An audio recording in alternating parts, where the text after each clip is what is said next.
Wow, Michael Saylor went on one of the biggest podcasts in the world. This channel has 8.7 million YouTube subscribers and was dropping Bitcoin bombshell after Bitcoin bombshell. Could this interview finally be the catalyst that wakes up retail and creates a retail flood into Bitcoin? We still haven't seen that since 2021, since 2017. Retail's been completely asleep. But the fact that Michael Saylor is talking about Bitcoin on a mainstream podcast, and I'm talking about Jordan Peterson with 8.7 million subscribers, could finally be the thing that breaks the dam. We're going to play you guys the clip or a clip of a part of the podcast that is absolutely breaking the internet at the moment on X. It's going viral. Everyone's losing their minds. I believe the video is up to 150,000 views, and it hasn't even been out for 24 hours. Guys, Bitcoin is not only going mainstream, Bitcoin is mainstream. Let's check out the clip, and then we shall talk about it. There are Bitcoin treasury companies launching in 20 different countries right now. Companies are recapitalizing on Bitcoin, where instead of sweeping your long-term capital into treasuries, you convert your long-term capital to BTC, to Bitcoin, just like what my company did. That is spreading. There are now about 100 companies that are publicly traded that have Bitcoin on their balance sheet. That's all extraordinary. There's a lot more examples of viral spreading, but the point is, so why won't, going everywhere. If it's ramping up in terms of its success, and let's say that that's exponential, because perhaps it might be, why won't Bitcoin just suck the investment capital out of everything? It is, and it will. Okay. That's why I'm here. That's okay, so what's the consequences of that? Yeah, here's the big idea, right? Which is we're going through a digital transformation of the capital markets. The greatest digital transformation of this century is the transformation of capital. It's such a profound thing. It's at the bottom. What is capital worth? It's worth half of everything. Half of everything is capital. That is to say, any wealth, any money held as a long-term store of value. That's about $400 trillion right now. And so what Bitcoin is doing is converting fiat capital, analog capital, 20th century capital, physical capital to digital capital. I mean, Michael Saylor says it there bluntly. And of course, we're joined here with Kent. Kent is the CEO and co-founder of SAS Mining, Bitcoin mining as a service. Wild sats, baby. We're going to be talking about that later on in the show. But I mean, like, Jordan Peterson asked like a pretty straight up question, which is like, okay, but like, doesn't that mean that like, all the capital is going to flow into Bitcoin? And Michael Saylor just says like, yeah, that's literally why I'm on the podcast right now. That is literally why my company 100x'd, and it went from a $1 billion market cap to $100 billion market cap in a span of 4 years. And that's why you see all these Bitcoin treasury company plays popping up left and right. People are waking up to Bitcoin. This is what happened. That podcast yesterday was historical. It was monumental. The next step after this, the same thing happened with Trump, by the way. Trump initially was not invited on the Joe Rogan podcast. It was only until a couple of weeks until the election, when there was societal pressure, that finally Trump went on the Joe Rogan podcast. I suspect this is one step closer for Saylor to eventually go on the Joe Rogan podcast. And the reason that is so consequential is that is the most popular talk show on the face of the planet, with an average of 13 million plays per episode across all platforms. So the fact that Michael Saylor got to do his thing, speak the Bitcoin gospel, the Satoshi gospel on Jordan Peterson, is a big deal. Not for us Bitcoiners, because we've heard this 1,000 times. There were some things that Michael Saylor revealed during the show that I've never heard him say on any other podcast, but we've heard the pitch. We know the pitch. In fact, we've bought into the pitch, literally, figuratively, spiritually, emotionally, the whole shebang, right? But normies are asleep. Normies have not woken up to this. Guys, if you go on Google Trends, Opti, if you could pull that up, you go on Google Trends, we still have not surpassed 2021. And in terms of just all-time highs, we haven't surpassed the 2017 bull market, right? So, this is one step forward to that. This is one step forward to making Bitcoin part of the mainstream consciousness. I'm just going to maximize this. Go instead of past day, go to 2004 and present, right? And go down. Yeah. So as you can see, that really large hockey stick line up, that was 2017, right? The next one, if you go to the right, Opti, that was 2021. And you see the one below that, that's 2024. That was November 2024 is the last spike, right? So Bitcoin is hitting all-time highs. The president of the United States is talking about it. And retail, normally land, is completely asleep. They're not even aware of this. So that tells me that we still, there's still a hell of a ride in front of us, right? So anyways, extremely bullish, moving the Overton window. You guys know that I love that word. Opti, I want to get your take. And then, of course, we got a special guest today. We got Kent in the house joining us from Saz Mining. Yeah, well, I find the funniest part was when Jordan Peterson asking him, it's like, wait, so you're telling me, Bitcoin's going to eat up all the world's capital? And he's basically like, yeah, it is. That is what's happening right now. And of course, Saylor, you could argue he might be kind of pumping his own bags because he's talking about the Bitcoin treasury strategy here. And essentially everyone's following it. And he's saying, look, this is going viral. It's not just in the US. It's basically in every country right now, or at least some very big countries with capital. And it is taking the world by storm. And we've been covering this on the show for a long time. This idea that most people do not want treasuries right now. They're looking for alternatives. The returns, if you are using the traditional financial system, just aren't there. And yes, there is this idea here where some people are in Bitcoin now just for profits. Now, of course, we're a little more of I don't want to use the E word here because Nico gets mad at me all the time. We're more true believers in Bitcoin, if you will. And we're here for the freedom go up aspect and just the whole monetary paradigm shift that Bitcoin has unleashed on the world. And, of course, your profits going up or your purchasing power going up is a good plus. But what we think is going to usher into this world via Bitcoin is much more than you just getting rich. Though the, getting wealthier part of it is really nice as well. But it is interesting that he is having this conversation. And if you hear Saylor in that clip, Jordan Peterson basically asking him like, so it's taken over the world, and Michael Saylor's like, yeah, that's why I'm here, because you want to get this message out in front of as many people as possible. And whether you like Jordan Peterson or not, he's got a huge following. He's got a huge influence right now. That might be declining a little bit. He has been in some hot water recently in social media, but 8.7 million subscribers on YouTube is not a small podcast. This is one of the biggest podcasts in the world right now. Yes, maybe if you're more left-leaning, you probably don't like what Jordan Peterson is saying, but he is he is exposing his audience to the Bitcoin message, and Saylor is doing what we talk about here constantly, trying to get the Bitcoin message in front of as many people as possible. So, as a lot of us has been wondering, and we just pulled up the Google Trends, it seems like retail is either one, asleep at the wheel right now. We're at 8K, 110K the last couple of days, and no one is paying attention. This is like the most, unannounced bull run start we've seen in forever. It seems like people just aren't noticing what's going on. There's all kinds of chaos in the world right now to distract people.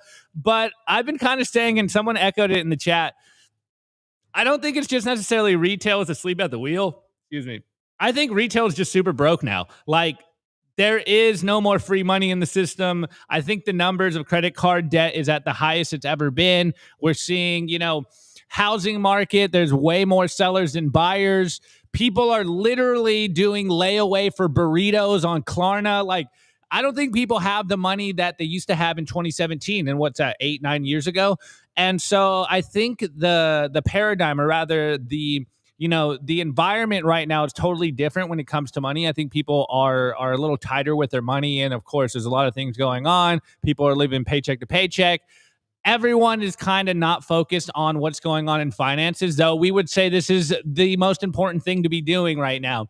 And I don't know, I might have it somewhere around here, but I saw this poll the other day, or rather it was like a statistic of what the biggest concerns were for the election and what the biggest concerns are for people. And the national debt was the lowest one on there. So if that isn't kind of a, summary of where we are right now, people are just not thinking about inflation. They're not thinking about the national debt. Yes, Elon Musk has been going out there kind of beating the drum, but I think people are just like hurting right now. And they're kind of doing the whole, we're going for experiences, not so much building long-term wealth right now. We've seen this kind of phenomenon take off on the younger generations right now. No one seems to be saving money. I know I used to fall into that same category where it's just like, get my kicks on Route 66 for forever. And then something clicked and I'm like, okay, I need to start saving for my future. Maybe it's because I'm getting older, but I noticed, and we've been noticing on the show, that the fanfare around Bitcoin at 100K is a lot quieter than we thought it would be. I think a lot of us had this idea that 100K people would come into Bitcoin, breaking 100K would be that catalyst to kind of show the normies and the retail out there that's like, oh, you need to buy Bitcoin. I think we've all been moving that number up a little bit. We're like, at what number will people care? Is it 150K? Is it 200K? Like, at what number do we see the FOMO we saw in 2017? It's, I guess, only time will tell, but kudos to Saylor for going on Jordan Peterson's show. And it does seem like Jordan Peterson, I think he's kind of loosely been in the Bitcoin space a little bit. I know he talked to Breedlove back in the day, but he wasn't fully convinced. He seems to be kind of touching on the topic of Bitcoin a little more recently. But if this moment, like if there's anyone out there that could orange pill Jordan Peterson, it's of course Michael Saylor, and he goes on. It's like, Bitcoin's going to eat up, the $400 trillion market cap of money. That is what's coming. I am seeing this happen in real time. And Jordan Peterson's like, oh, okay, maybe I need to get some. And further, he's Canadian. And there was another segment in the podcast where he was talking about, look, you don't think about getting your money out of the system until you see a crisis. Well, we're seeing a bunch of crises around the world right now. And as a Canadian, you'd think that the trucker moment would have been one of those defining moments. It wasn't. Now they're going full bore collectivism up in Canada, and he's thinking about getting his money out of the system. So I think it's one of those things that we always say. You adopt Bitcoin out of necessity, and now we're seeing it happen. So we will see more people do the same thing. Oh, absolutely. I 100% agree with you. By the way, guys, smash that like button if you guys are enjoying the content. We're at 80 likes. Help us break 150 likes by the time the show wraps up. Of course, we're joined here with Kent. Kent, I mean, just to frame it, just to provide a little bit of context, again, it's one of the biggest podcasts, one of the most popular people on earth right now in terms of media, in terms of mainstream media, right? Like legacy media was the media of the past. The media of the future is podcasts. Like that's where the majority of the volume is. That's where the majority of the viewership is. That's where the youth are. Legacy media is slowly becoming irrelevant, and this is new media. So again, you want to get into the minds, the consciousness of people. You go on these extremely influential podcasts. Remember, part of the strategy that Nayib Bukele and Trump used in the previous elections was that they went on a lot of these podcasts, right? Like the fact that Trump went on the Joe Rogan podcast was a really big deal. I think that episode got like 50 million views. And I know that Nayib Bukele did something very similar in his campaign strategy, right? We saw the vice president, JD Vance, go on what's that podcaster's name again? Theo Von. He's super famous too and like mainstream. So again, it's all about kind of propagating the ideas of Bitcoin into the mainstream consciousness. And you hear like Saylor just going in there with the jackhammer, basically saying, so like, look, and like you see Jordan Peterson, doing the thing, and he's like, so like what you're saying is basically, this is like better than gold in every single which way. God came from Earth. I'm like kind of like paraphrasing. God was crazy. That was crazy. God came from the sky and made gold perfect, and that's what Bitcoin is. Like Saylor told that to Peterson, right? And Peterson's like, was like, wait a second. But like, if that's true, doesn't that mean that all capital is gonna go into Bitcoin? And then Saylor just goes, that's absolutely what I'm saying. And that's exactly why I'm here on the podcast in the first place, right? But he has the proof of work to back up what he's saying. I mean, his company, and he told the story. This is why this podcast was so influential, was so strong.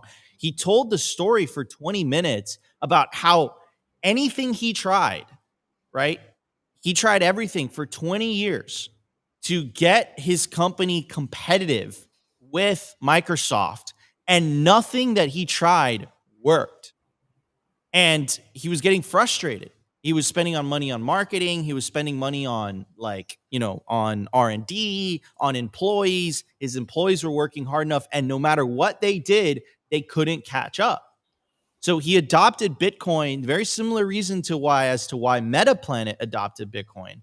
He adopted Bitcoin out of necessity. And there was a part of that conversation that I found really interesting, because Jordan Peterson's like, wait a second, dude, like, aren't you already a billionaire? Like, why do you care so much? And then he's like, well, you see Elon and you see Mark Zuckerberg, and they're like winning left and right. And, it was frustrating because I was doing everything I could to catch up, and there wasn't a way forward, right? So this is like a 20-year vindication story, of determination, grit, and success. And he found that in Bitcoin. But the awesome part about Bitcoin is, again, it's not like this one-hit wonder for Michael Saylor. Michael Saylor is going to, win and everyone loses. What Max Kaiser is saying, Michael Saylor right now, after that Jordan Peterson podcast, is the Bitcoin employee of the month. He is the Bitcoin employee of the month by going on that Peterson podcast and talking about Bitcoin and exposing the world to the ideas and ethos of Bitcoin. Because I bet you there's a lot of normies that are saying, what do you mean God came down from heaven and made a better gold? What the F are you talking about? And Saylor was super strategic when he said that, because there's a lot of things that Peterson says that regards the theological, right? So he's using that analogy on purpose. Anyways, wait, Nika, sorry, and then Kent, jump in. I just want to make a point to what you said about Saylor explicitly naming Elon Musk and Mark Zuckerberg, and it's the idea that these billionaires, the richest men in the world, they're highly competitive, and if you think that they're not going to compete over how big of their Bitcoin stacks are coming forward, like, you're not thinking correctly about this. Soon enough, they'll be competing who has the bigger stack, whether they can catch up to Saylor. And that just means, less Bitcoin for everyone else to buy because they got all the money. What's going on here? Dude, no one's catching up to Saylor at this point. It's done. It's done. He has 3% of the supply. He is the Bitcoin treasury company. He is the monopoly. He carved that out on himself. He capitalized on being first, and he has that first mover advantage. I don't think anyone will catch up Saylor. I think there will be a lot of Saylor copycats. By the way, I think the Saylor copycats are the ICO bust of this cycle. By the way, I don't think MicroStrategy is going anywhere, but all this like Bitcoin treasury company copycats, maybe not, obviously not Jack Mallers 21 and Tether and SoftBank, and not David Bailey with Nakamoto, but I'm sure there's going to be other ones. I think the other Bitcoin treasury companies, what they're going to do is they're going to try to cut corners, because they're going to try to acquire as much Bitcoin as they can So their stocks perform, and then while cutting corners and while taking potential loans at unfavorable terms, when the inevitable bear market, hits, you might see a lot of liquidations, and then that starts kind of like this cascading effect. I've seen this before. I've been in this industry long enough to just be like, dude, I think this is the ICOs of this cycle, like for sure. Anyways, we've been rambling and talking, and we haven't let our dear guest, the man, the myth, the legend, Kent, CEO of Saz Mining, say his thoughts. Kent, what are your thoughts, bro? Man, I get the same vibes on the ICO analogy you're drawing here with the Bitcoin treasury companies. I just don't know if they're going to have what it takes to hold through a bear cycle. And I know Saylor's got the stones for that, right? So I don't worry about Saylor, but yeah, the treasury strategy companies, and that was a very common theme at Bitcoin Vegas last week when I was there. Was it the week before? Geez, where's time flies right now. Anyhow, point being, Saylor being on biggest podcast or one of the biggest podcasts in the world, great audience with Jordan Peterson. My favorite part wasn't like Saylor saying, well, why do you think I'm here? I'm here so you realize this, but actually Jordan Peterson's reaction to that, where he like scoffs and crosses his leg and like leans over, that was totally the normie reaction to it, where the normies look at us as Bitcoiners on the other side of the event horizon, having taken the time to understand Bitcoin, as total lunatics. I genuinely think that they think that the Bitcoin culture is literally a cult, which is the root of culture, right? And I think that we look back and say, well, no, you guys are crazy, and you guys are using worthless paper to buy everything, and the government's printing it and making it worth less and less. So why don't you get out of that system and get off the rat race? But unfortunately, I think Opti's right. I think that there's a lot less cash. And I think even more sad to me is the fact that the average Joe right now, because they're struggling to make ends meet, they're on this hamster wheel where their time horizons have just shrunk, where people are not looking in the future near as much. Hope is shrunk to a degree. I know this sounds horrible to say, but this is where I think the normies are right now, and why they're not adapting Bitcoin is they literally don't have the time. They're going from paycheck to paycheck and just struggling to get by right now. And they hear something like Bitcoin, which is completely outside their reality, and they're like, I don't have time to check that out. So who cares what the price does? And oh, by the way, I can't afford, a $500 bill that unexpectedly comes up. Why do I care about Bitcoin when it's priced over 100,000? I think the unibias is hurting us here as well. And I can't wait till we start pricing in sats on exchanges to try to help with that and try to let people know that, hey, you really can get started with Bitcoin today. Start saving in it, even if it's a few bucks a week, but just start, building yourself out of this horrible system that we're in. But I think that this dynamic between the normies and the Bitcoiners, I don't think that changes. And I think it's institutions that drive this cycle, and that sucks. Because I want to see more normies get into this, and I want to see them pull themselves out of the hamster wheel dynamic they're in right now, and find their way to freedom like the rest of us are. It takes work, but it's worth it. So anyway, I think that I'm glad that he's doing that. I hope it opens eyes, and I hope we'll get more people in. But the people that are making it through that journey, that transformation from fiat to Bitcoin, it just seems like that window and that opportunity is getting smaller and smaller, and fewer are finding it that aren't institutional and have like big boy money at this point.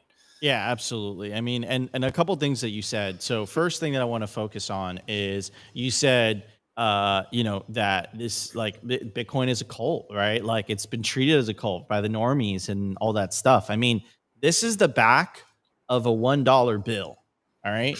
So when they call us a cult, right? I mean, look at that. That's some pretty culty. I don't see the problem. Like that's the cult of fiat, man. That's weird. That's like an eye on top of a pyramid. Can I say it's a death cult on YouTube?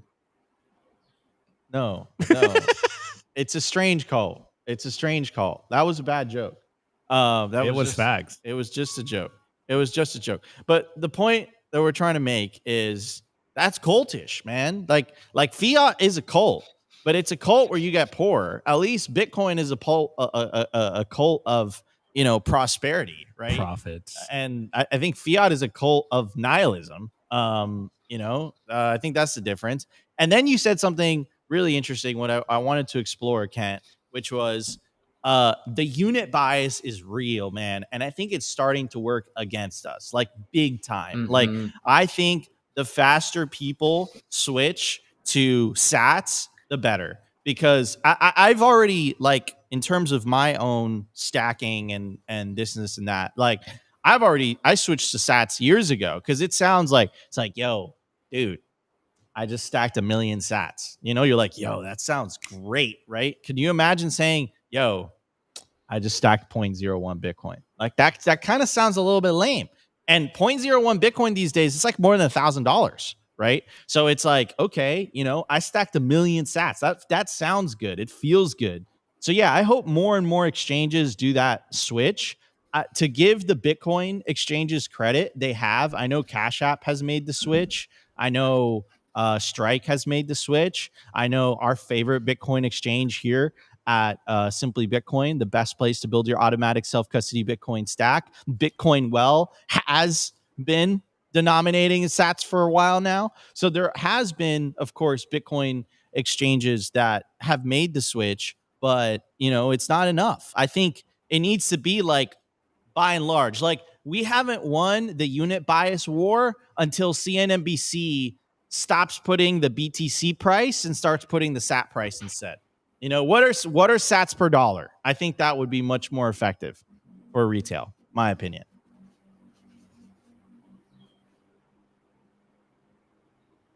Yeah. Yeah. Yes. Yeah. No? I was that. I Any think that was a thoughts? statement. I think that was a statement, not a question. Yeah, mic drop. I was good with that. Question. All right. I'll take it. Anyways, guys, we still have a lot to cover today. We have an incredible show. So much things to line up. Arthur Hayes is made an incredible keynote presentation at the Bitcoin conference, talking about $1 million Bitcoin. So we're going to be playing that. We're going to be talking about that. Also, James Lavish, again, continuing to not double down, but continuing to point out the unsustainability of the United States fiscal trajectory. And the reason that that's important to all you guys, like, I think about the meme with the normie, like, you tell him, it's like, dude, like, the US might go bankrupt in like 10 years. And he's like at the barbecue and he's like, did you see the game last night? Like, the reason that's important to you guys is, again, Lynn Alden said this too in her presentation, Nothing Stops This Train, is the more fiat debases and the more uncertainty there is in the fiat system, the higher hard assets go. Bitcoin, gold, real estate. Bitcoin is the best one out of all those, right? So yes, I mean, it sucks, but you still have time to get on the lifeboat, and the lifeboat, of course, is Bitcoin. Anyways, before we move on, I do want to give a very special shout out to Simply Bitcoin's lead sponsor, the best place to build your automatic self-custody Bitcoin stack, bitcoinwell.com. To get started, you put in your email address here. It takes 2 to 5 minutes to get signed up, and bada bing, bada boom, you're ready to buy Bitcoin. For higher net worth individuals that are looking for a white glove service, specifically for, you want someone that you can call, that you can text every single time you want to buy Bitcoin, you want to check out Bitcoin Well Infinite. Go to bitcoinwell.com/OTC to get started. By the way, every time you buy Bitcoin on Bitcoin Well, you earn something called Bitcoin Well points, and you could redeem those points towards the Bitcoin Wishing Well contest, which we're going to play for you guys right now. There's also a bunch of prizes like a Simply Bitcoin hoodie, a BitAxe Solo Miner, an orange Cybertruck, a Well stamped seed plate. We're going to play right now. Get your Lightning wallets ready. Bam, bing, bam, boom. And today's prize is 576 sats. If you go to bitcoinwell.com/simply, if you use this URL, scan the QR code on your screen, it will take you directly to the Bitcoin Well website, but you'll get 3 tosses into the Wishing Well for an opportunity to win up to 1 million sats, which with each toss. All right, everybody, let's get to the numbers. We have tons to talk about. We will be right back in just a second.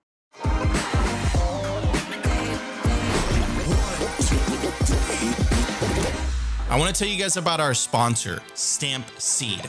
Is your Bitcoin in cold storage really secure?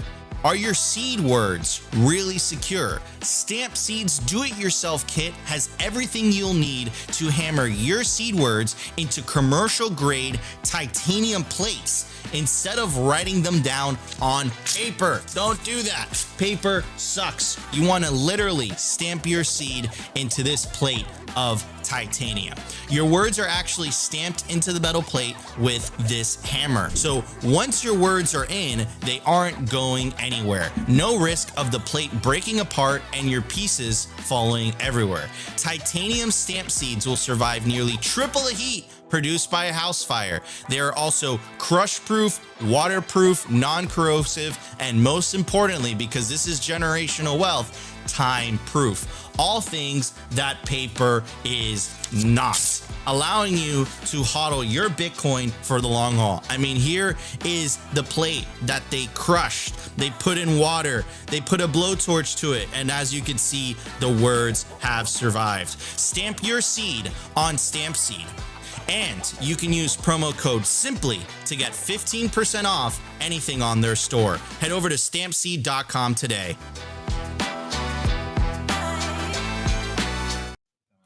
All right, everybody, we are back. At the time of recording, the Bitcoin price is $108,820. Block height 900,644. Sats per dollar, love to see it under 1,919 sats per dollar. Market cap 2.16 trillion.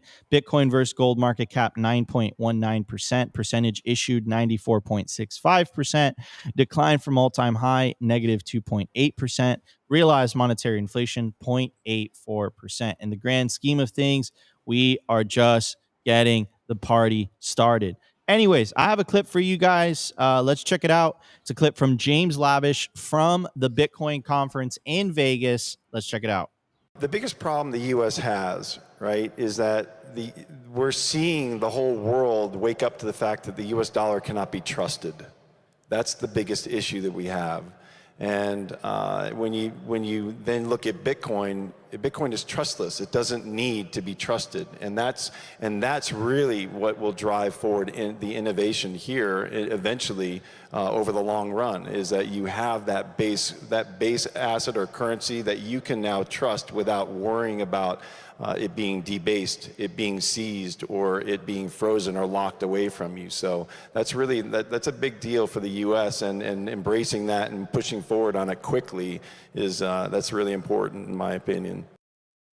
All right, everybody. So, right, the world is waking up to the fact that the U.S. dollar, this is kind of iffy, guys. Like, look at all the money they're printing. Like, look at this. This is just parabolic, right? Like, why should the U.S. get the ability to print all this money? You know that if the dollar wasn't the world's reserve currency, like, we would be Argentina in terms of hyperinflation at the moment. Like, the reason the U.S. has this unique ability is because it is the world's reserve currency. But I think countries are getting kind of sick of it because that gives the U.S., a huge advantage in terms of just being able to finance whatever they want. This is a government that, is literally has a $2 trillion deficit on average on a yearly basis. That's the GDP of that's more than the GDP of most countries. The GDP of El Salvador is $32 billion. The U.S. yearly deficit is $2 trillion. $2 trillion with a T, not with a B. It's insanity, right? So that's what James Lavish was talking about. Now, why is this happening? Like, where is this coming from? And I would say that this isn't just the world waking up to this. I think it's the U.S., like people in the U.S. waking up to this. And there is something really important that Michael Saylor said during his interview with Jordan Peterson.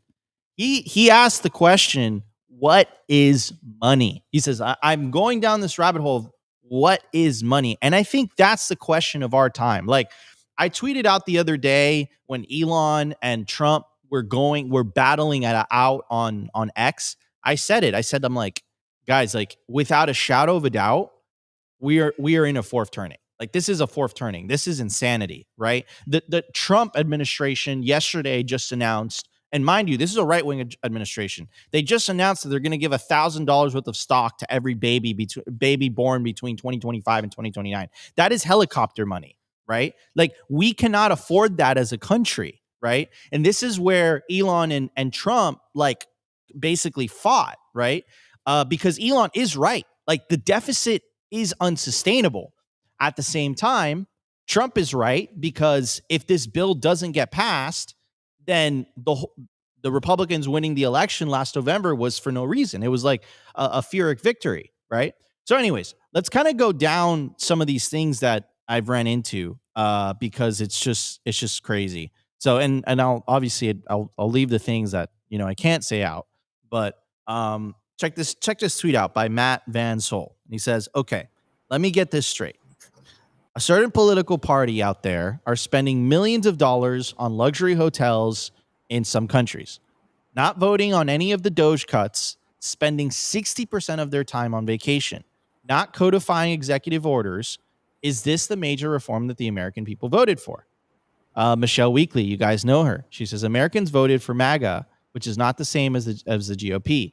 The United States will not be great again until all," I'm not going to say those parts on YouTube.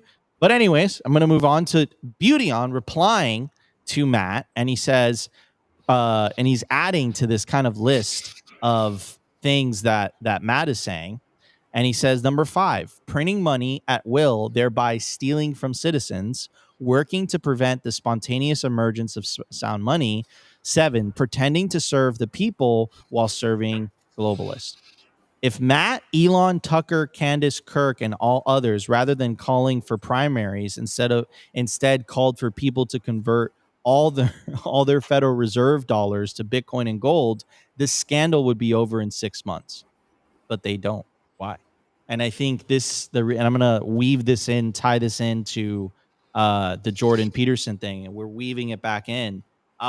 This is why it was so consequential, because Opti calls them, what do you call them? Conservative Inc., right? Oh yeah, Connie Inc. Conservative Inc. Which again, the whole part of the right wing conservatism is sound money, Austrian economics, all that stuff. But again, like we can end this, right? Like the inefficiencies in government that you see could so easily be ended tomorrow if you address the root cause. And the root cause is the Federal Reserve. The root cause is the ability for the government to print money for free while everybody else has to work for it. That's really the root cause of all these issues. And it's unsustainable, as James Lavish pointed out. The world is waking up to it. But most importantly, and I think this is going to be the resolution of this fork turning, the American people are waking up to it as well. Coinbase is dropping fire ads, and they're Bitcoin focused ads. They're basically dropping ads, like 30-second ads, basically saying like, if you were pricing your life in Bitcoin, housing has actually gotten cheaper. Why hasn't that been the case with dollars? Like, that is how we move the Overton window. So I'm calling it now. I'm making a prediction, Opti. I think Michael Saylor is going to be on the Joe Rogan Experience within the next year and a half, 2 years. Calling it. My prediction.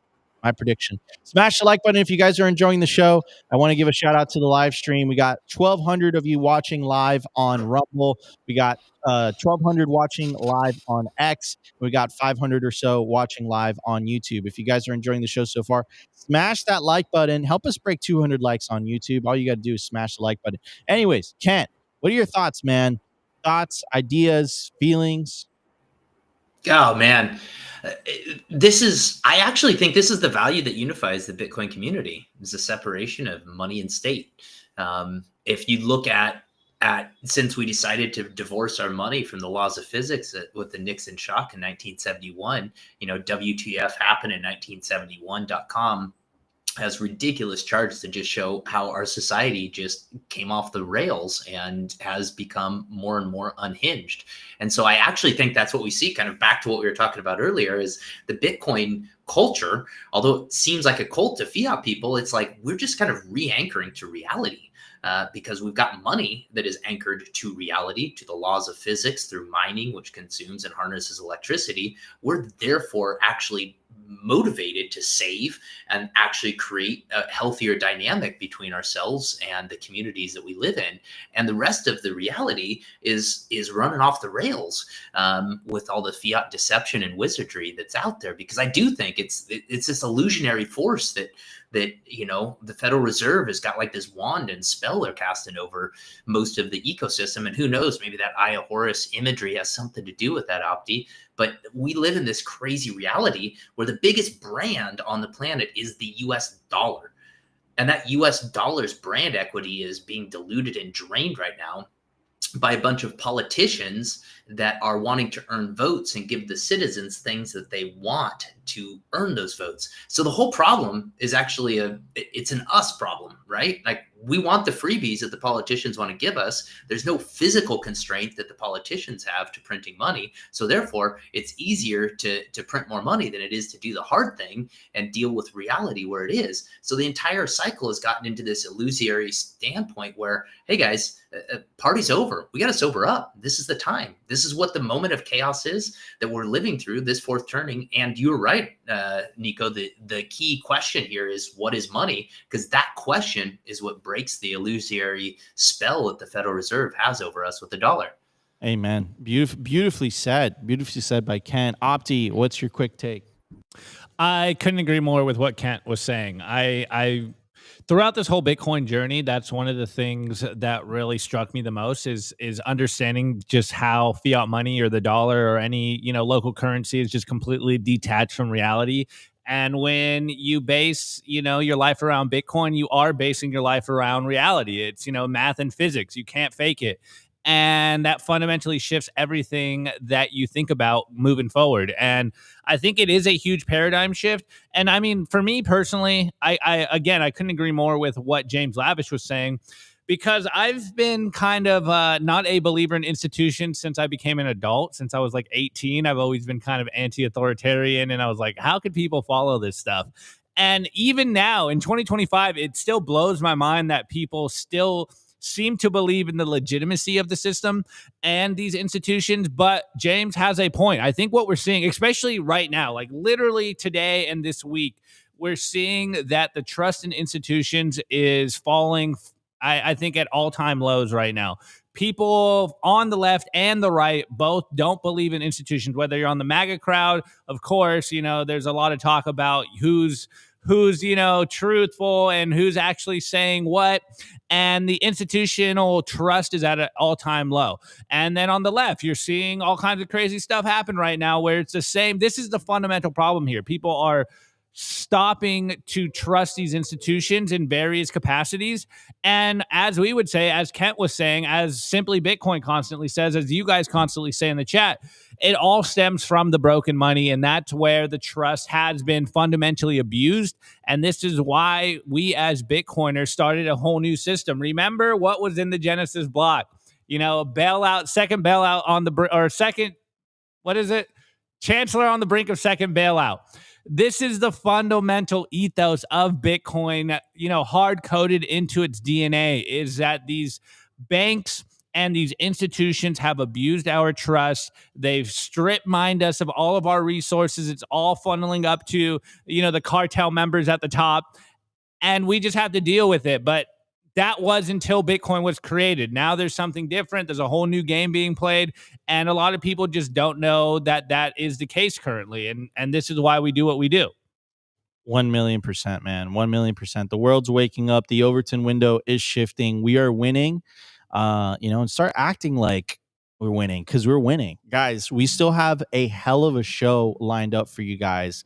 Arthur Hayes makes the case for $1 million Bitcoin in the very near future. We're not talking about 10 years from now. We're talking about in the next 3 to 4 years. Why is that going to happen? We're talking about the big print. We're talking about what Lynn Alden is saying. Nothing stops this train. You can't stop it. You can't stop. The government can't stop spending, which means they're going to have to print more money. If they print more money, the price of hard assets is going to go through the roof. And that's the case that Arthur Hayes, Larry Lepard, Lynn Alden, brilliant people have all been making. So we're going to be doing a deep dive on why $1 million Bitcoin could potentially be around the corner sooner than people anticipate, according to Arthur Hayes, because of the fact that governments are going to have to print money. They have no choice. To quote Lynn Alden, who got the quote from Breaking Bad, nothing stops this train. We'll be right back in just a second. I want to give a shout out to our sponsor, Casa. Casa makes self-custody easy and secure. As a Bitcoiner, I care about holding my own private keys, but multi-sig can sometimes get tricky. Casa nails it with a multi-key security. So even if one key gets lost or stolen, your Bitcoin stays safe. And you don't give up custody, meaning no one could access your Bitcoin but you. No seed phrase anxiety, no single point of failure. I've been telling my friends and family about Casa for years. Their UX and UI on their app is by far the best in the industry. Inheritance planning is built in, and they even offer Casa for Business if you're thinking about a Bitcoin treasury. Hit up casa.io today and use promo code SIMPLY to get 10% off Casa Standard or Casa Premium. Head over to casa.io.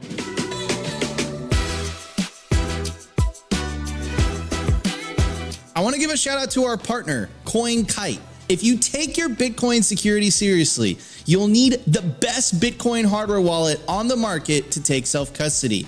That's where Cold Card comes in. The Cold Card Q is the most advanced Bitcoin signing device ever made. It's got a full keyboard, larger screen, and NFC support, making air-gap signing easier than ever. It's built for power users who want the ultimate security without sacrificing usability. And if you're looking for a battle-tested, uncompromising cold storage, the Cold Card MK4 is your go-to with PSBT signing, an industrial-grade secure element, and USB-C. It's the perfect blend of security and convenience. Both devices are, of course, 100% Bitcoin only, open source, and built by Bitcoiners for Bitcoiners. Secure your Bitcoin the right way with the Cold Card Q and the MK4. Head over to coldcard.com today and use promo code SIMPLY to get 5% off anything on the store. All right, everybody, we are back. Scan the QR code on your screen. It will take you directly to the Cold Card website. Guys, get yourself the best Bitcoin hardware wallet on the market today. Open source, incredibly easy to use. This is the easiest Bitcoin hardware wallet there is. Like, it's incredible. Get yourself a Cold Card Q. Use the promo code on the screen right now for 15% off anything on their website. Head over to coldcard.com today and use the promo code SIMPLY. Again, promo code SIMPLY. All right, everybody, let's get to today's news. Before I get to that, let's start off with Arthur Hayes dropping the hot fire. So here, Arthur Hayes had a 16-minute keynote at the Bitcoin conference, and he calls it an interesting name. And he basically makes the case that, potentially we can see $1 million Bitcoin by 2028. And he breaks down the math. I'll play you guys the clip. We'll talk about it. And then I have other source material as well. Where do I get this idea that Bitcoin could hit $1 million? So if we think about QE for poor people, banks lending more into the real economy, I estimate that could be up to $3 trillion of bank credit that will be created between now and 2028. The statistic to look for is on the weekly Federal Reserve balance sheet, other deposits and liabilities. We'll see that happening there. If the banks are allowed to buy treasury bonds, it's estimated that $900 billion of foreign demand could evaporate. And that has to be replaced by commercial banks who now can buy these treasuries with infinite leverage. And finally, let's free Fannie and Freddie and bring $5 trillion of liquidity to the markets, which gets us close to $9 trillion printed or between now and 2028. And let's put this into context. During COVID, the COVID stimulus programs and all the aid that was given to the financial sector within the United States totaled about $4 trillion. And from the lows of March of 2020 to 70,000 in 2021 in November, we went up about 10x. Remember, price is set on the margin. It matters about the much larger marginal price, not the whole stock.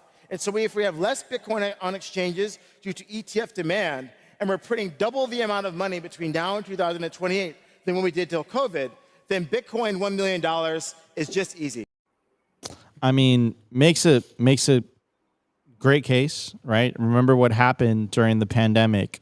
We got a hockey stick up, right? You know, I live in Miami, and I literally saw the price of real estate double within 6 months to a year. And was it because the prices of the actual houses doubled in value? No, it was just monetary debasement, right? The purchasing power remains the same. It's just the money just lost its value, right? So another thing I want to share as well, just kind of going down the Arthur Hayes rabbit hole. He's also making the case that the Bank of Japan pivot to QA may fuel Bitcoin rally. So let's get to some of that. The Bank of Japan's upcoming monetary policy meeting in June may provide the next significant catalyst for global risk assets like stocks and cryptocurrencies.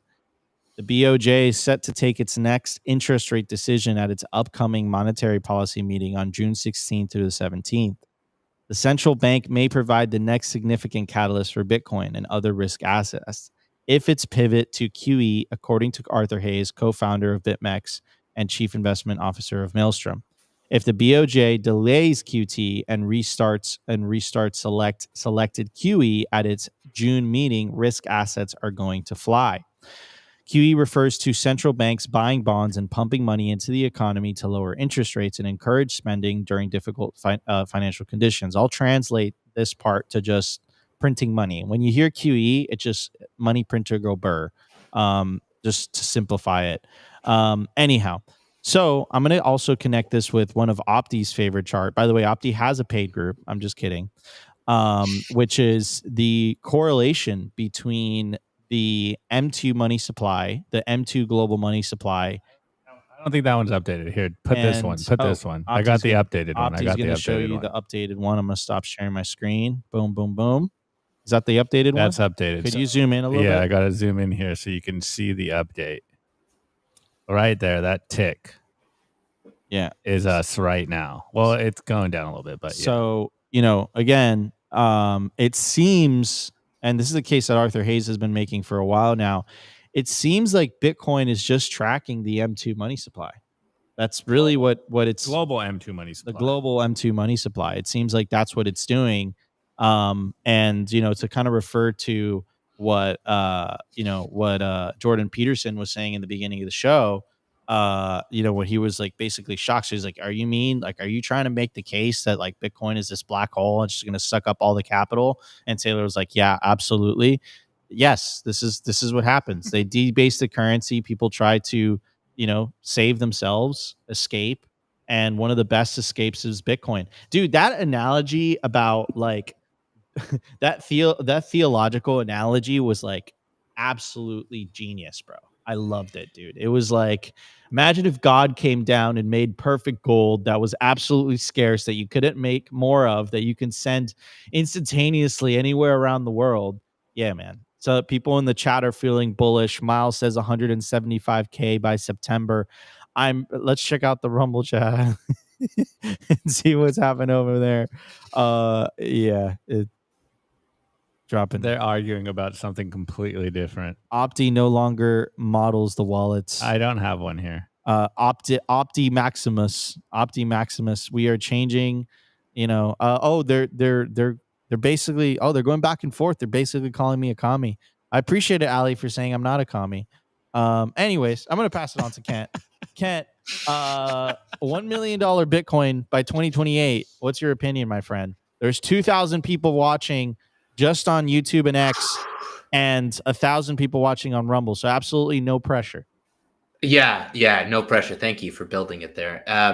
No, the way I look at it is less like on a specific date, a specific price, is just making a simple observation. If you look basically every cycle, there's kind of an order of magnitude price that Bitcoin goes through, like $0 to $100, $100 to $1,000, $1,000 to 10, 10 to 100, 100 to $1 million. And I think last cycle, most of us thought we'd hit the 100K mark and didn't. So I actually see this where we are right now as actually like the beginning of where we should have been at the all-time high from the last cycle. I'm sorry to be confusing about it, but I just don't think we hit our full potential last cycle because of all the paper Bitcoin that was being sold. But the way I look at it, the question isn't, do we hit $1 million in 2028, but what does $1 million buy in 2028? Because to me, all this debasing of money means that our money is becoming just funny and worthless. And like, do I really care if Bitcoin's at $1 million in 2028, or do I just care about what my Bitcoin can buy me? Because that's the actual thing that's money, and that's probably more likely what I'm going to be using at that point anyway. Well, especially because I've been living on a Bitcoin standard for multiple years at this point. So at the end of the day, are we going to hit those numbers? Absolutely. Is it going to be 2028? I don't know, but it seems about right with the magnitude increase that we go through every cycle. So it seems right. I think the crazy one is starting to think about like the difference between $1 million to 10 million. Like that gap is going to be crazy. But $1 million does not seem pie in the sky as we sit here at 100K. Yeah, 100%. I mean, it's basically a 10x, ladies and gentlemen, less than a 10x to get to $1 million Bitcoin. I mean, that's pretty crazy. We've 10x, by the way, in the last 5 years alone. I think it's like 1,062%. So Mikkel in the chat says, Opti, can we adopt Kent as our BTC dad? Kent, thoughts? I don't think you adopt. I have to adopt you guys. Yeah. I think that's how it works. I don't think he wants to adopt us. I'm gonna just sit back. If you guys want me on more frequently, I don't know about these guys. I like hanging out with them, but oh boy, these guys. I got 2 little girls already, man. All right, so breaking news. Hold on, I have to put the ticker. Put the ticker. Here we go. Kent vows. Adoption. All right, ladies and gentlemen, it is official. Kent, CEO of Saz Mining, has agreed to adopt Rustin. Breaking news. He's moving down. Rustin is moving down, moving into Kent's house. And let's see what happens after 2 days. Oh, man. Breaking news. But yeah, I mean, great. In all seriousness, great. Extremely bullish from Arthur Hayes. But look. I think it seems unconceivable, right? Because it's like $1 million Bitcoin. The market cap is so big, and it just seems like kind of in a way a little bit ridiculous, right? Like, what are you talking about? Like, $1 million? That's insanity. But if you take a look at the fact that governments it don't have a choice but to print, then it doesn't sound too crazy anymore. And I think that's the case that Arthur Hayes, Larry Lepard, and Lynn Alden are all making, but they're just saying it in different ways. Oh, and James Lavish as well, right? So, I mean, if you look at it from that perspective, I just don't think $1 million Bitcoin is too insane. Opti, Nico, let me throw in one other comment. The thing that I'm looking at mostly is actually when Bitcoin touches gold's market cap. Because to me, that's actually when Bitcoin has proven itself as a store of value, is when it eclipses gold. And I think there's an outside chance, it's within the Overton window, to use your favorite word in the world.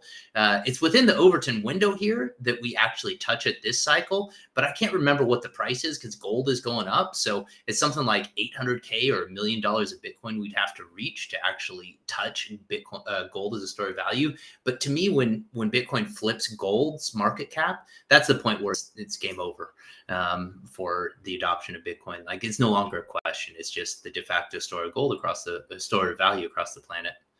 Yeah, I completely agree. That's a good point. Also, speaking of gold, you reminded me of something, Kent.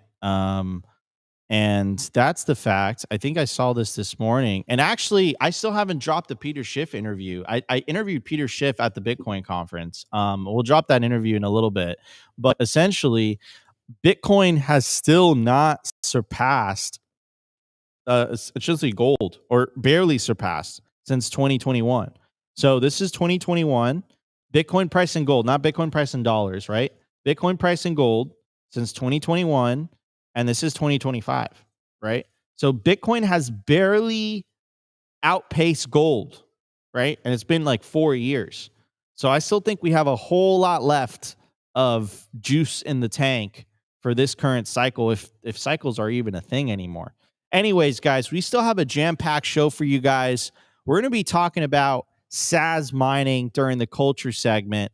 Saz mining is Bitcoin mining as a service. It's a way for you to acquire wild sats. We're going to explain what wild sats are, what Bitcoin mining as a service is, and why you should be mining Bitcoin. Because believe it or not, and Kent's going to do the breakdown, it's actually a way to buy Bitcoin cheaper than the spot price.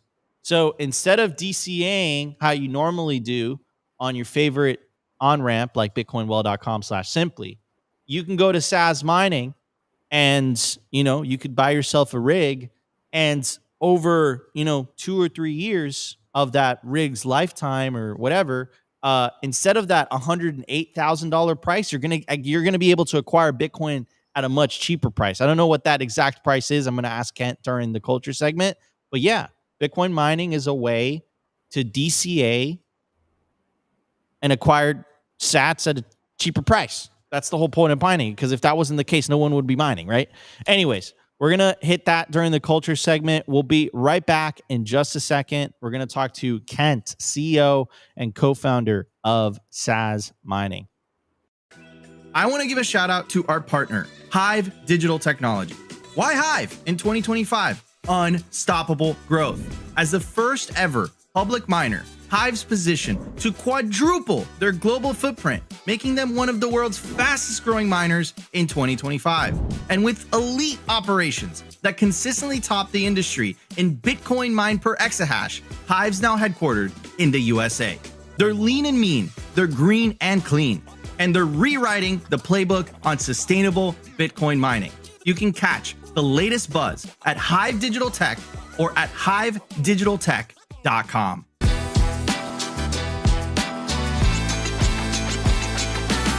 Need liquidity without having to sell your Bitcoin? For more than 6 years now, Ledin has been the trusted choice for Bitcoin-backed lending, with transparency, security, and trust at their core. I absolutely love these guys, and I personally not only have an account with them, but also a loan. And some of the key features that I love about Ledin is the fact that there are no monthly payments. You pay at the end of the term. You also have the ability to roll over the loan as well, and you can pay it back whenever you want. Essentially what they do is that they help their clients unlock the liquidity of their BTC, allowing you to hodl while still accessing the wealth of your Bitcoin. They've been battle tested with their focus on transparency, security, and trust, allowing them to build a proven track record of client success and security, helping tens of thousands of clients harness the value of their digital assets with confidence and peace of mind.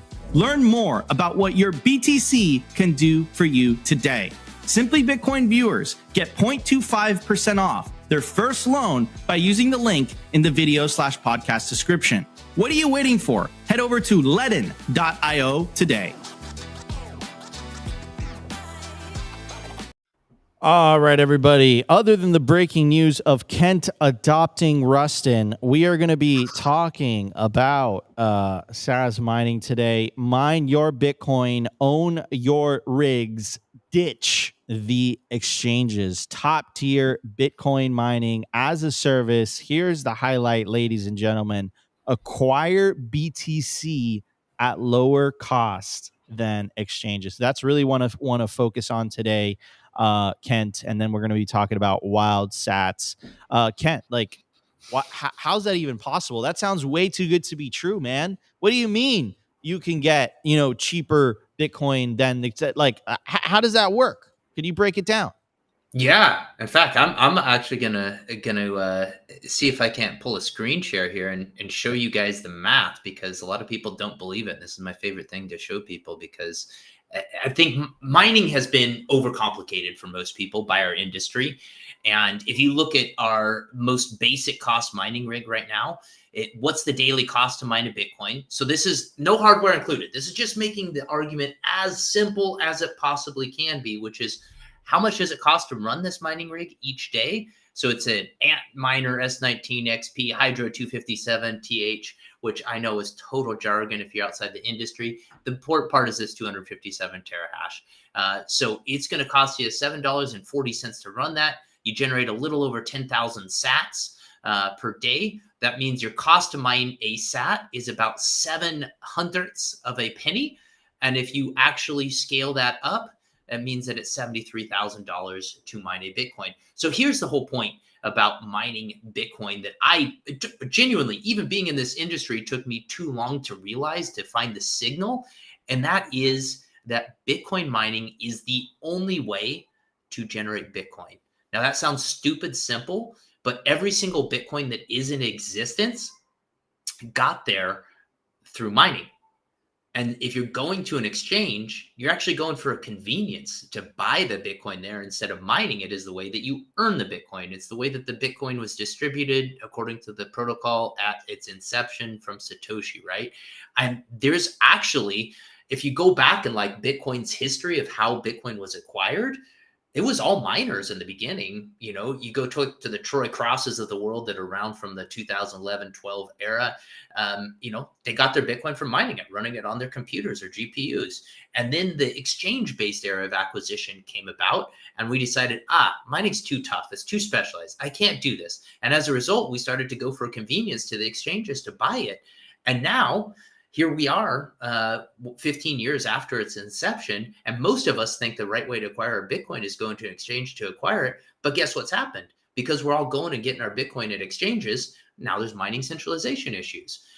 And that happens because the majority of the hash rate on the network right now is actually there. You know, you can see it. The pubcos are there to mine Bitcoin, but they have a fiduciary responsibility to return dollars to their investors. So the majority of the hash rate on the network right now is they're actually mining fiat. And as Bitcoiners, we actually need to take it back. We have a moral obligation to do that. And oh, by the way, you can get your Bitcoin at a lower cost by doing that. Now, the reason why we show this argument is only the price of electricity and what it costs to get it, and we leave the hardware to the side, is because the hardware side of the conversation, it muddles it completely. And people miss the signal in why people mine.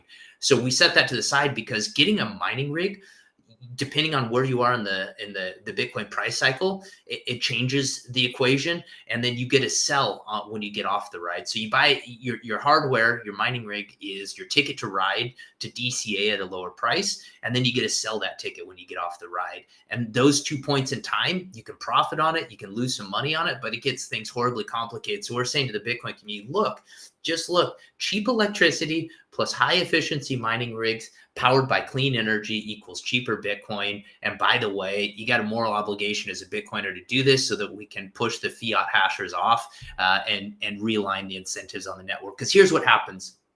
If you're mining for fiat instead of mining for Bitcoin, you're not necessarily aligned with what the network does and the centralization issues. They don't cause you much concern versus if you're mining for Bitcoin, like we think this should be, which is actually how Satoshi designed the network. And it's, by the way, the only invention in the planet that generates Bitcoin. So you should probably just look to see that you're getting Bitcoin and forget the dollars, set that off to the side. So if you're mining for Bitcoin, now you care about the network. Now you don't want to allow the centralization issues to happen. And naturally, we're going to wind up cleansing the network of these centralization issues that worry so many of us Bitcoiners. Yeah, absolutely. I mean, dude, that breakdown was incredible, and the fact that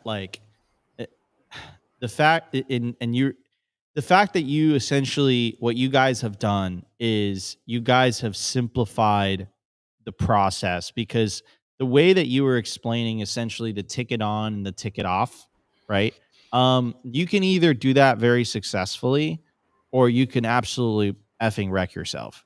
And the fact that you guys offer a plug and play solution, like an Uber of Bitcoin mining, basically, I think, it kind of takes away that complexity, from the whole process, because make no mistake, the learning curve is extremely high here. And I think you guys remove that completely. You guys have facilities in Paraguay, facilities in Norway, facilities in Wisconsin, which I learned at the Bitcoin conference. I was like, Wisconsin, that's crazy. Yeah, man, it's really cool. So the way that you guys frame this, Kent, is you guys love wild sat. So when you mine Bitcoin, it's a wild sat. Why do you guys call it wild sat? Fresh off the network, baby.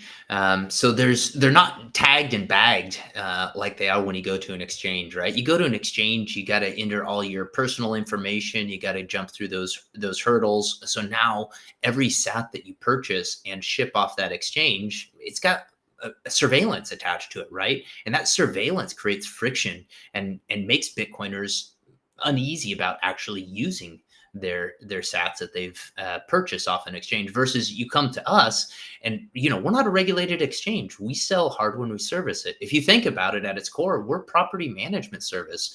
I'm going to take possession of something that you own. That's a high trust relationship. We value the heck out of it. It's why we have high trust pilot scores, and we're going to deliver a great service so that you generate as much Bitcoin as possible. Now, this is actually worth touching about our business model, right? Like, I don't make money on selling you hardware. I don't make money on selling you electricity. That's cost pass through for us. Where we make money is we instruct the mining pool to split a percentage of the block reward when it's paid out by the mining pool. So suddenly, if you're not actually generating Bitcoin, I'm not generating revenue either. So our incentives are perfectly aligned. I want to maximize your Bitcoin revenue, because that's also going to maximize mine as well. So in this way, we can help people get Bitcoin in a way that's not only easier through the software that we've developed to make it highly accessible. Heck, my mom is actually mining with us as well. She finds it easy enough. We're non-custodial. We're not taking custody of your Bitcoin. You provide us the address. We have no idea where it's being sent, but it's yours. And we just need a name and phone number to be able to talk to you as a customer and say, hey, looks like something came up on your bill. We need to go make an adjustment here. That sort of thing. We don't actually have to have all the information and the KYC hurdles that the exchanges do, because we're property manager. So it's fresh off the network, and that reduces a lot of the friction for how you choose to use it. Absolutely. And I just want to clarify, right? This is a completely legal and regulated way for you to acquire Bitcoin fresh off the network straight into your self-custodial wallet, right? Yeah, man. And I love the way that you broke it down, Kent, right? You're a property manager, man. Like, you're basically running people's you're running people's hardware. That's really what it is. And those people are using that hardware to mine Bitcoin, and that Bitcoin goes into their self-custodial wallets, right? This is how Bitcoin was designed, by the way. This is how originally, like, this is how it was. Like, back in the day, there weren't any exchanges. The only way, as you said, Kent, was to spin up a CPU, then a GPU, and then an application specific integrated circuit, right? I think I said that correctly, right? An ASIC. So yeah, I mean, there's still not all the Bitcoin has been mined yet. And one of the regrets I've had in my career is I actually got into the industry through Bitcoin mining, and this was the 2016 era, right? And 2018 was really rough, and I think we all had it rough in 2018 if you're a Bitcoin miner.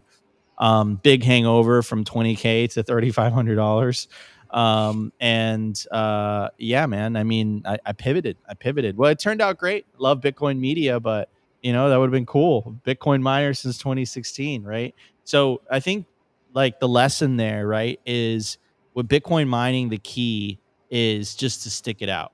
If you stick out, if you survive, your dollar cost average is gonna be lower than if you just bought it on a Bitcoin exchange. And I think that's the point that Kent's trying to make. That's something that I've experienced myself. Yeah, I think we have some questions here, but Nathan's going ham in the chat. So first question is, how do we track what's being mined, Kent? Oh, that's where software comes in. So we've got a handy dandy dashboard that shows you how many sats you've mined, how many are waiting at the pool, how many have been paid out. You can track all the transactions on the blockchain itself. We provide direct links to all of that. We provide downloadable CSV files for, hey, what was the dollar value of that for tax reporting purposes at the point of it being paid out. So it's all right there. We have billing summary with classic ability of taking credit cards on any sort of Web 2 software as a service platform, credit cards, Lightning, Bitcoin, USDT. We service clients from around the world, and it's really wild because, as Europe is ramping up the CBDC efforts, I think they're set to go live in October. Oddly enough, we're starting to see more European clients show up by mining rigs from us because it doesn't matter where in the world you're located. All you need is a Bitcoin address and a means to pay for your electricity and mining rig, and your Bitcoin go to where you are. So it's pretty cool actually to see who is signing up all over the planet. All right, we got a couple questions. We got a fan in the chat. JC18 says he has three rigs with SAS. Great service, fast up, same day within a few hours. Let's go. A live testimonial. And then we got Elaine asking, how different will the payouts be with the next halving? So yeah, we still have a few mining rigs that are what we call live hash. So they're mining rigs ready to go. You swipe your credit card, we receive payment within a couple hours. We say 48 hours, but most clients have been receiving within a couple hours. They're hashing to their own accounts and starting to receive Bitcoin streamed to them. But as far as what will happen at the halving, well, Bitcoin rewards are going to go in half. The value of the Bitcoin at that point in time should be dramatically higher than where it is today. And that's the same dynamic that's been on the network since the very beginning. And it's the same dynamic that causes a lot of people to say, hey, I'm worried I'm not going to get into mining. And so there is an element of faith that you have to have with mining, where you just have to assume that adoption is going to go up faster than the rewards drop to see the same sort of dollar-based value of the Bitcoin continue. Absolutely. Beautifully said. Anyways, I do want to give another question. We got a lot of questions today, Kent. BTC Believer, average, how long till break even? 24, 36 months, more? Well, okay, so I'm going to preface this. Guys, it all depends, because if we rip from 100K to 200K, you're going to break even very quickly, right? So it's very price dependent. Well, let me actually, I want to challenge this question for a minute. If you're looking to break even, aren't you evaluating this as a way to acquire more dollars by definition? Because you're looking at how many dollars I put out and how many dollars I get back. And this is the point where I'm not picking on you, a BTC believer. There is an answer to it if you want to go look into it. But to me, it actually misses the point as somebody in the Bitcoin community, which is ultimately like, hey, this is generating Bitcoin. What's the value, or what did it cost me to get those Bitcoin as compared to if I would have gone and bought it? Because this, again, is the only investment in the world that generates Bitcoins when you put your dollars into it. So why would we look at how long it takes to get dollars out when we care about the Bitcoin that we receive? Yeah, 100%. I mean, that's a great perspective. And again, I wish I would have stuck it out 2018, because I was looking at it from the dollar perspective. I was looking at it from the BTC perspective. Again, 2021 came around, 2 or 3 years of pain. Like, you think hodling is painful? Mining in a bear market is extremely painful, but if you power through, it pays off. It pays off wonderfully. That's what I'll say. Anyways, well, go ahead, Kent. Nico, let me jump in and add one thing, because I think there's something you actually have to decide if you're going to mine, and you have to decide the answer to the question, what is money? And if that answer is dollars, well, great. Then you're going to look at how to evaluate this from an ROI based perspective. But if your answer is Bitcoin, which I think 99.9% of us on this that are watching or participating look at Bitcoin as money, then you're only looking at what does it take for me to acquire that Bitcoin.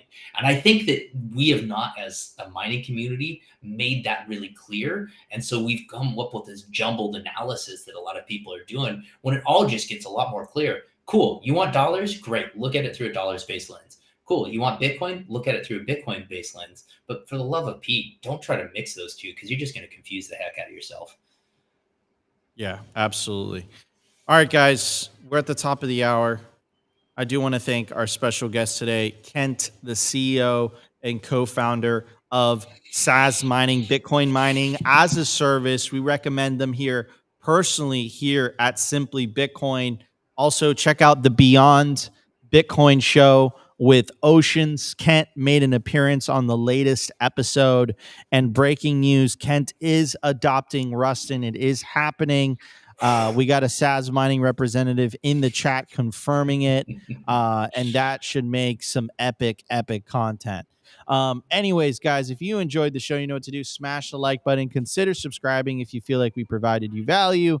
And we'll see you guys tomorrow for a brand new episode of Simply Bitcoin Live. Go check out sazmining.com today. Use promo code Simply Bitcoin and you'll get yourself a discount. See you later, everybody.